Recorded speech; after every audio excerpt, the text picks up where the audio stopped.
अस्सलामुअलैकुम, welcome to the electrical and electronics engineering MCQs.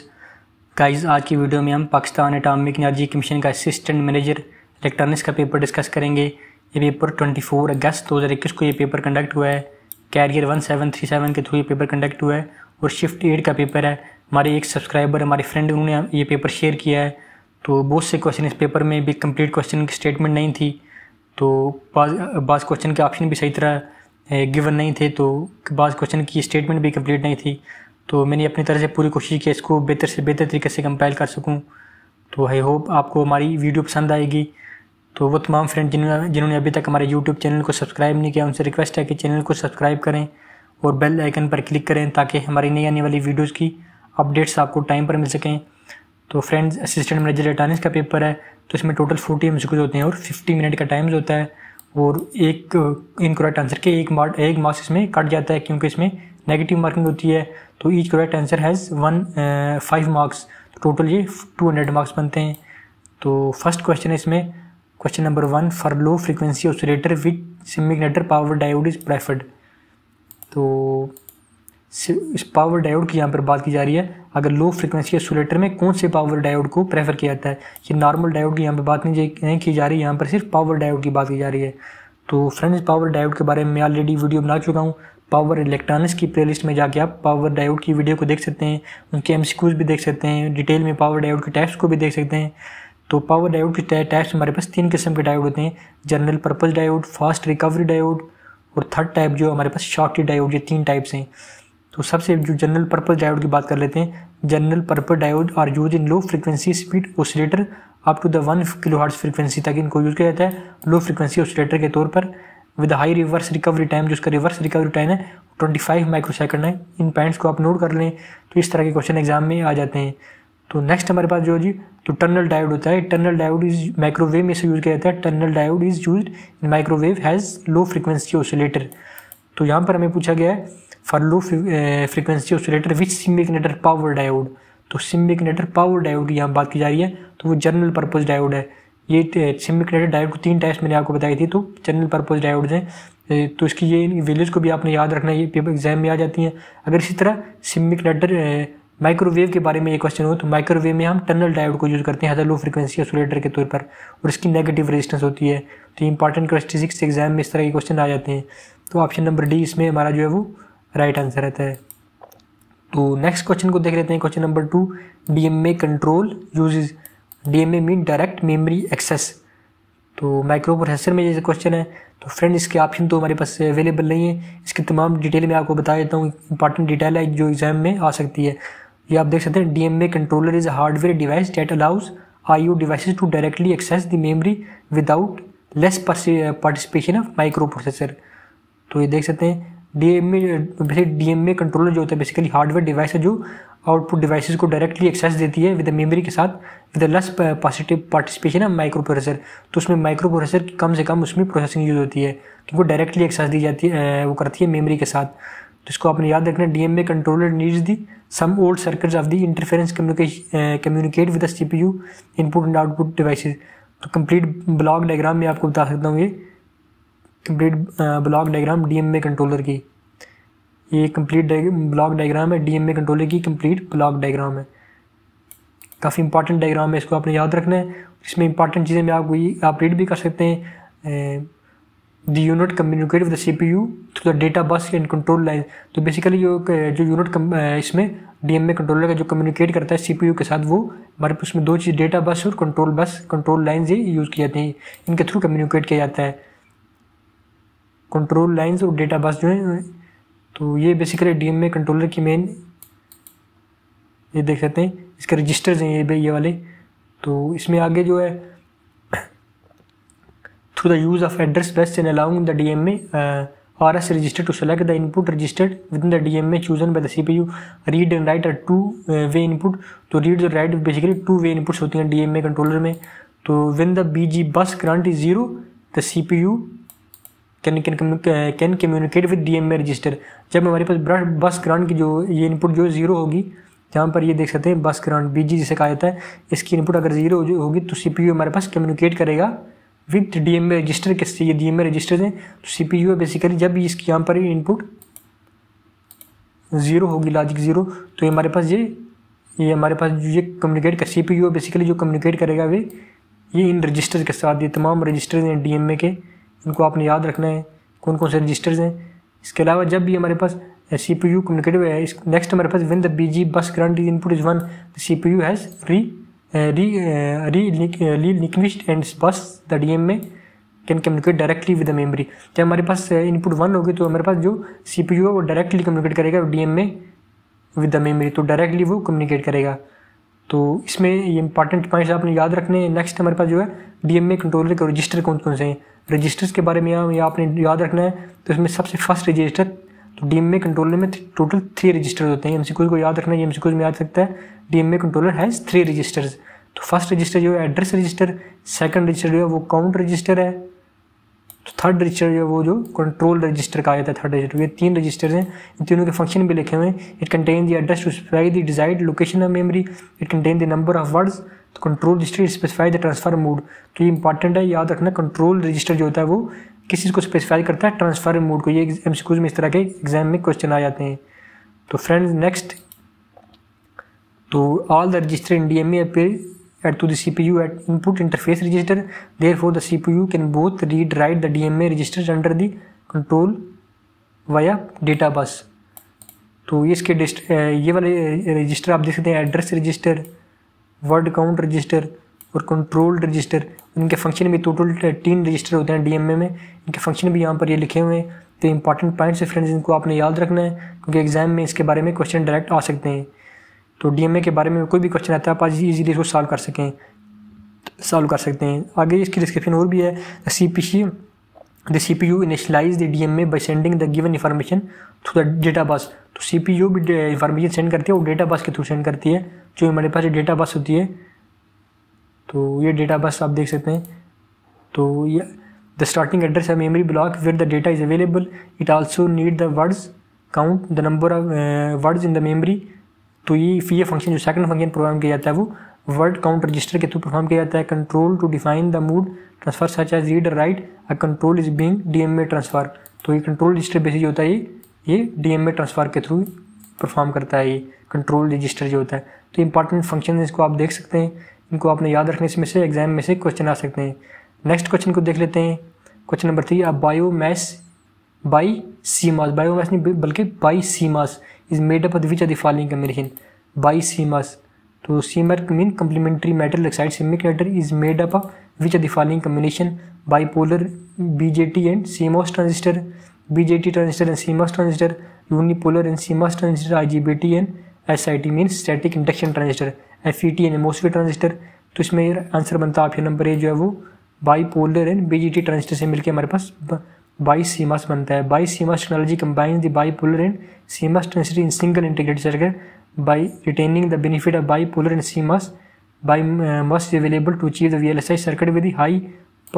इसका फ़ायदा ये बेनिफिट दे सकते हैं with high with power with speed power density performance previously unattainable with either technology individually. तो ये डिस्क्रिप्शन भी आप रीड कर सकते हैं इसकी। तो नेक्स्ट क्वेश्चन है question number 4, hardware interrupts are synchronous interrupt, asynchronous interrupt, maskable interrupt या फिर ऑल ऑफ द अबव। तो फ्रेंड्स इसकी मैं आपको डिस्क्रिप्शन बताई थी, उसको आपने याद रखना है। इंटरप्ट के बारे में कोई भी क्वेश्चन आता है तो आप इजीली सॉल्व कर सकेंगे। An interrupt is usually defined has an event that alter the sequence of instruction executed by the processor. Such events correspond to the electrical signal generated by the hardware both inside and outside the CPU chip। तो ये इसकी definition है, इसको आपने याद रखना है। Interrupt basically usually जो that alters the sequence of instruction executed by the processor. Such events correspond to the electrical signal generated by the hardware circuit both inside and outside the CPU। तो interrupts को दो इसमें classify किया गया, इसमें divided into 2 types, synchronous interrupts and asynchronous interrupts. दोनों का difference आपको पता होना चाहिए।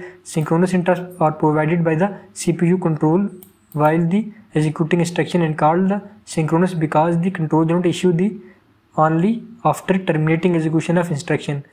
तो इसकी डेफिनेशन को आपने याद रखना है। नेक्स्ट डेफिनेशन जो है asynchronous interrupts are generated by the other hardware devices in arbitrary times with respect to the CPU time clock। तो ये बेसिकली ये होती है CPU के अलावा जो हमारे पास जो अदर हार्डवेयर डिवाइसेज होते हैं जो इंटरप्ट्स को जनरेट करती हैं वो हमारे पास एसिंक्रोनस इंटरप्ट होती हैं। तो ये रेंडम टाइम में रेंडमली ये इंटरप्ट जनरेट होती हैं, ये वाली सिंक्रोनस इंटरप्ट जो है। Asynchronous interrupts are generated by the other hardware devices, CPU के जो दूसरी डिवाइसेस होती है जिससे जनरेट हो सकती हैं, डिफरेंट आईसीज हैं वो जनरेट कर सकती हैं, उसको हम एसिंक्रोनस इंटरप्ट्स कहते हैं।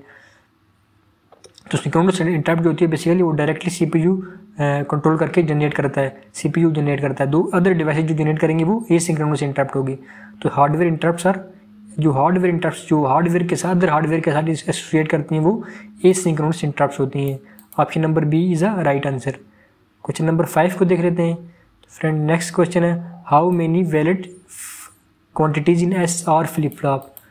S R mean set reset. तो इसी तरह का एक और क्वेश्चन है इसी तरह का क्वेश्चन देख लेते हैं। The truth table for an S R flip flop has how many valid entries. तो एस आर फ्लिप फ्लॉप के ट्रुथ टेबल में कितनी वैलिड एंट्रीज हैं? 3, 1, 4। तो टोटल इसमें 3 एंट्रीज वैलिड हैं। तो इसमें 3 क्वांटिटीज जो है वैलिड। ऑप्शन नंबर सी जो है राइट आंसर बनता है। इसकी डिस्क्रिप्शन आपको बता देता हूँ। S R flip flop has actually 3 inputs. S R flip flop में बेसिकली 3 इनपुट्स होती हैं। Has 3 inputs set, reset and its current state. The invalid और undefined state occurs both R and S is equal to 1। तो invalid state उस time होगी जब हमारे पास और एस की वैल्यू 1 होगी। इसको आपने याद रखना है। इसमें 4 नेंड गेट्स को यूज़ किया जाता है। इसको भी याद रखना है। एस आर फ्लिप फ्लॉप को नेंड गेट से बनाया जाता है। ये क्वेश्चन भी एग्जाम स्कूल में आ जाता है, इसको आपने याद रखना है। तो इसमें आप देख सकते हैं ये first input set, reset, current state. तो 3 इसमें वैलिड स्टेट है। जो इनवैलिड स्टेट जो ट्रुथ टेबल में आप देख सकते हैं जब भी हमारे पास 1 आ जाएगी, दोनों इनपुट सेट और रीसेट 1 होंगी, तो ये स्टेट जो इनवैलिड स्टेट कंसीडर होगी एस आर फ्लिप फ्लॉप की। तो ये इंपॉर्टेंट डिस्क्रिप्शन थी, इसको आपने याद रखना है।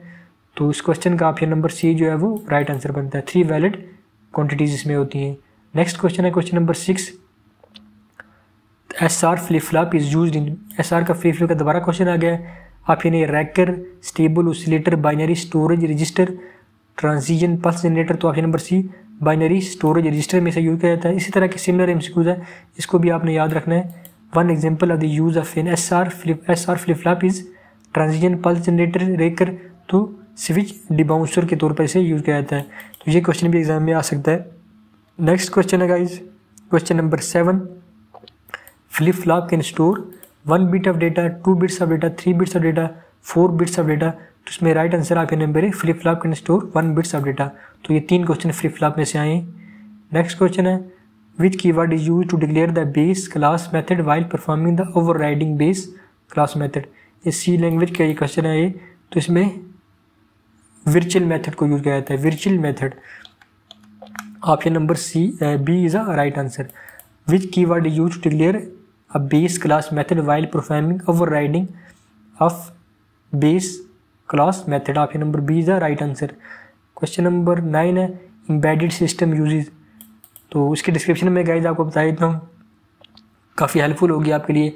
N embedded system is a microprocessor based computer hardware system that with a software that is design to perform the dedicated functions. तो इसकी डेफिनेशन आपने इसको याद रखना है। Either has an independent system और a part of large system at the core is an integrated circuit design to carry out the computations for real time operation। तो embedded system application range from digital watches तो digital watches, उसके अलावा उनको use किया जाता है microwaves में, hybrid vehicles, avionics. तो 98% of the all the microprocessor manufactured in the और manufactured used in embedded systems.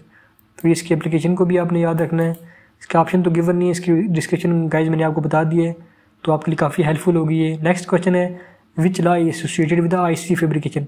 तो गाइज ये क्वेश्चन कई मरतबा एम इलेक्ट्रॉनिक्स के पेपर में कई मरतबा इस तरह का क्वेश्चन ये आ चुका है। तो मूर्स लॉ बेसिकली ये एसोसिएटेड होता है आईसी फैब्रिकेशन के प्रोसेस से रिलेटेड। तो नेक्स्ट क्वेश्चन है the addressing mode where you can directly specify the operand value is known as immediate addressing. Option number A उस मोड को इमीडिएट एड्रेसिंग मोड कहा जाता है। Option A is the right answer. Next question है question number 12। A signal with the power of 100 watt and it passes through a low pass filter of 6 dB the attenuator, then its output is। तो friends इस question को आपने खुद भी देख लेना, इसके ऑप्शन नंबर आपको पता है तो आप हमें कमेंट्स में बता सकते हैं। तो ये क्वेश्चन दोबारा रिपीट हो गया 13 embedded system uses. Next question को देख लेते हैं। ऑलरेडी मैंने यहाँ इसको ऊपर एक्सप्लेन कर दिया इस क्वेश्चन को। नेक्स्ट क्वेश्चन है anti fuse is one time programmable, reprogrammable, can not be program, कौन से। तो एंटी फ्यूज जो है इसमें वन टाइम प्रोग्रामेबल ये होता है। तो ये FPGA में एंटी फ्यूज टेक्नोलॉजी यूज होती है। तो ये आप इसकी डिस्क्रिप्शन बताते हो, anti fuse technology programmable chip technology that creates the permanent conductive path between the transistor. इसको इंपॉर्टेंट पॉइंट्स है, इनको देखना है आपने। Anti fuse technology can protect the FPGA from being reverse engineering since the one time OTP mean one time programmable and since they are pre programmed when shipped to the end user they do not have a data by bit stream that can be encrypted. Anti-fuse FPGAs are even more reliable than ASICs। तो ये ASICs से ज़्यादा reliable होते हैं। ये भी आपने, ये पॉइंट भी इंपॉर्टेंट पॉइंट है, इसको आपने नोट कर लेना, more than ASICs।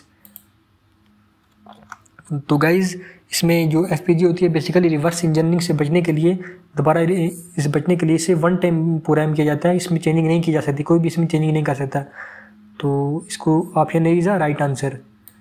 Question number 15 को देख लेते हैं। Which are the following use as a voltage regulator. तो गाइस इसके ऑप्शन नहीं थे मेरे ख्याल से, जो इसमें ऑप्शन थे वो उसमें वोल्टेज रेगुलेटर ज़ीनर डायोड को यूज़ किया जाता है। विच technology is use in low power consumption, CMOS technology.